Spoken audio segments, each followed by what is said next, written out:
Frontline Updates, where we delve deep into military strategies and updates from conflict zones. Today, we're discussing the progress of the ongoing special military operation as of October 14, 2024. I'm your host, Sharifa Muhammad MGT. I'm Colonel A.C. Oguntoye, an Infantry Officer. Cumulative losses since the operation began. Substantial Ukrainian losses have been recorded since the beginning of the operation, including thousands of servicemen, hundreds of tanks, and a significant number of other military assets. Welcome to Frontline Updates podcast, your go-to source for in-depth analysis and updates on military operations around the world. Today, we are joined by Colonel A.C. Oguntoye, an infantry officer responsible for leading ground forces in a special military operation. Colonel, it's a pleasure to have you on the program. It's my pleasure to be here. Thank you for having me. Colonel, let's jump right in. Can you provide us with an overview of the special military operation as of today, October 14th, 2024? The armed forces of the Russian Federation are continuing our special military operation, and we're seeing consistent progress across multiple regions.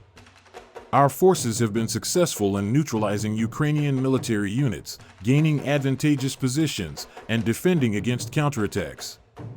Today's briefing covers key activities from various fronts, including the North, West, South, Center, East, and Dnieper groups of forces. Let's start with the North Group of Forces. What's the current status in that area, particularly in the Liptsov and Volchansk directions?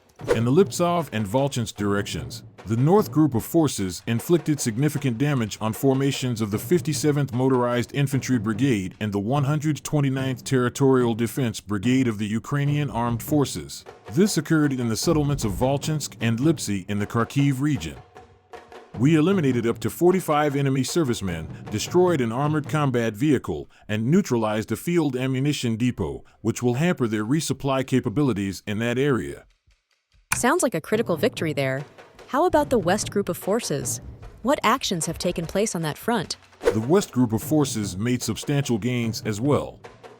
We occupied more advantageous positions and inflicted heavy losses on the Ukrainian 3rd Tank, 14th, 114th, and 115th Mechanized Brigades, along with the 112th Territorial Defense Brigade and 2 brigades of the National Guard. These engagements took place across multiple settlements in the Kharkiv region, including Novosinovo, Petropavlovka, and Kupianska Zlovaya.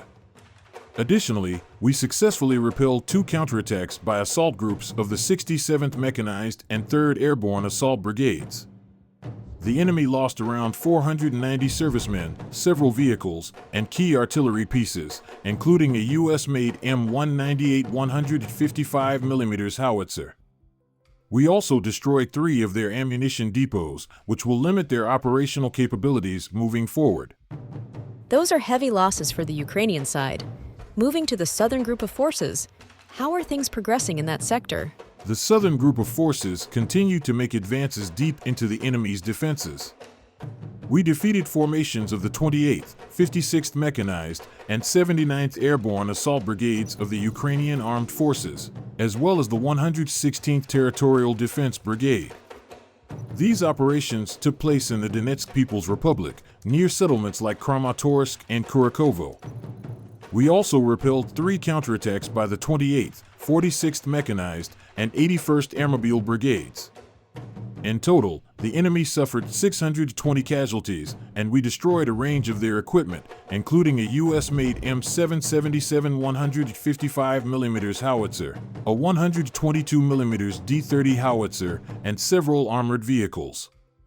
It seems like the Ukrainian forces are struggling to hold their positions in the south. What's the latest from the Center Group of Forces? The Center Group of Forces improved our positions along the front lines and inflicted losses on the 5th Tank Brigade, 28th, 67th, and 100th Mechanized Brigades, as well as the 25th Airborne Brigade. These engagements took place in settlements like Rodinsk, Kurakovka, and Dzerzhinsk in the Donetsk People's Republic. We also repelled 9 counterattacks from the Ukrainian 53rd, 100th, 110th, and 157th Mechanized Brigades and various assault battalions. In total, the Ukrainian forces lost around 465 servicemen, as well as several vehicles and artillery pieces, including a Turkish-made Kirpi armored combat vehicle and a 122mm D-30 howitzer. Impressive defensive efforts. Now, the East Group of Forces also seems to have made some headway. Could you tell us more about the developments in that region? Yes, the East Group of Forces successfully liberated the settlement of Levadno in the Zaporizhia region and occupied more advantageous positions. Our forces inflicted losses on the 72nd Mechanized Brigade, 58th Motorized Infantry Brigade, and the 110th Territorial Defense Brigade of the Ukrainian Armed Forces.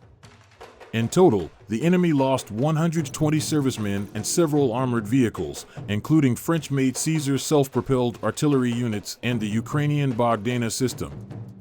These victories have allowed us to secure stronger defensive positions in the region. That's a key gain in the East. And how about the Dnepr Group of Forces? What's happening in the Zaporizhia and Kherson regions? The Dnepr Group of Forces continued operations in the Zaporizhia and Kherson regions. We inflicted losses on formations of the 141st Infantry Brigade, the 35th Marine Brigade, and the 124th Territorial Defense Brigade. These engagements occurred near the settlements of Stepnoy, Dniprovskoy, and Antonovka. Although the enemy losses were fewer in this sector compared to others, we still neutralized 25 servicemen and 4 vehicles and destroyed an ammunition depot, which will weaken their resupply lines. It's clear your forces are maintaining momentum across multiple fronts.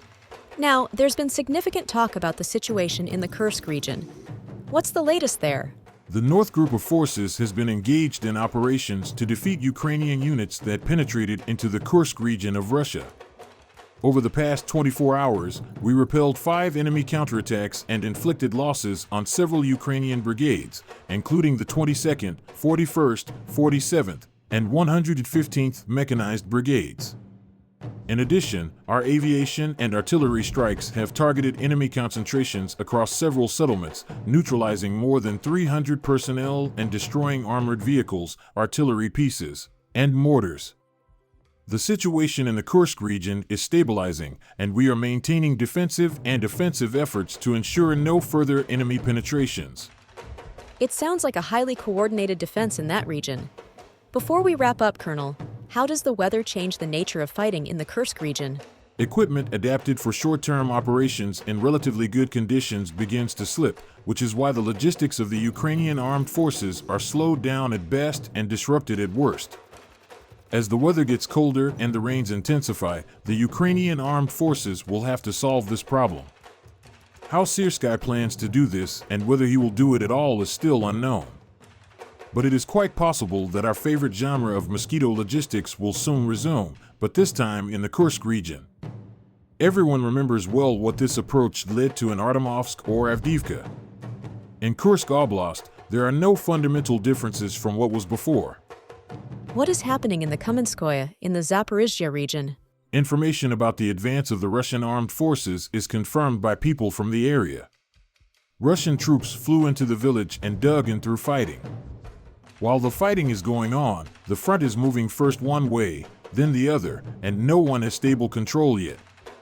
Panic is gradually growing on the Ukrainian side, since it is only 30 kilometers along the highway from Kamenskoye to the city of Zaporizhia, the administrative center of the region and one of the main industrial areas.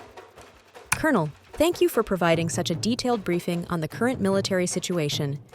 Your insights are invaluable to our understanding of the conflict's dynamics. And thank you to our listeners for tuning in.